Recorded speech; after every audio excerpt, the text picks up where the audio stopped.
Tax season is now in full swing and it is colliding with headlines about IRS layoffs and cuts. So, what does it mean for you and your return or refund? Karen Kaffa shows us what taxpayers need to know. Last week, the IRS was expected to start layoffs of more than 6,000 employees as part of the Trump administration's broader cuts to the federal workforce at the agency's busiest time of year. We know that when the IRS is understaffed, as it was in the 2010s, it makes refunds slower.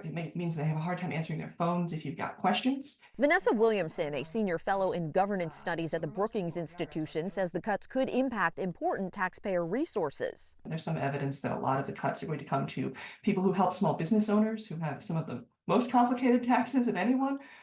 So if you haven't filed, I recommend you file as soon as possible. Tom O'Sabin, Director of Tax Content and Government Relations at the National Association of Tax Professionals, says amid leaner IRS staffing, taxpayers should try to limit the need for person-to-person contact with the agency. What it means is if there's any possibility to electronically file your return, do so. Whether you're using a tax professional or you're filing or you're on your own, or you use the direct file system, which is relatively new at the IRS, try to submit your return electronically. O'Sabin adds that careful preparation can also minimize omissions and errors that could take longer to correct.